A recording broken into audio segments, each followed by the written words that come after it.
তোমরা যারা দ্বাদশ শ্রেণীতে পড়ো তাদের জন্য আজকের এই ভিডিও। আজকে এই ভিডিওর মাধ্যমে আমি তোমাদের ইতিহাস সাজেশনটা দেব। তোমরা যারা এবার পরীক্ষা দিচ্ছ তাদের জন্য এই সাজেশন। আজকে আমি ইতিহাস সাজেশনটা দিব। এই সাজেশন থেকে যে প্রশ্নগুলো আছে এই প্রশ্নগুলো তোমরা যদি ভালো করে কমপ্লিট করে নাও বা এই প্রশ্নগুলো তোমরা যদি ভালো করে কমপ্লিট করে নাও তাহলে এখান থেকে সবগুলো প্রশ্নই কমন পাবে। অর্থাৎ বড় যে প্রশ্নগুলো আসবে ইতিহাস থেকে, তোমাদের বড় যে প্রশ্নগুলো আসবে সব প্রশ্নগুলো কিন্তু এখান থেকে কমন আসবে। সেই জন্য ভিডিওটি প্রথম থেকে শেষ পর্যন্ত দেখো।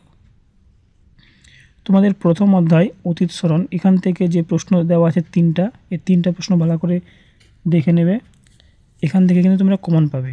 তারপরে দ্বিতীয় অধ্যায় আছে, দ্বিতীয় অধ্যায় থেকে দেওয়া আছে 6টা প্রশ্ন, দেখে নাও তোমরা ভালো করে। তারপরে তৃতীয় অধ্যায় থেকে দেওয়া আছে 7টা প্রশ্ন। চতুর্থ অধ্যায় থেকে 6টা প্রশ্ন। পঞ্চম অধ্যায় থেকে আছে 6টা প্রশ্ন। ষষ্ঠ অধ্যায় থেকে আছে 4টা প্রশ্ন। সপ্তম অধ্যায় থেকে আছে 6টা প্রশ্ন। অষ্টম অধ্যায় থেকে আছে 3টা প্রশ্ন।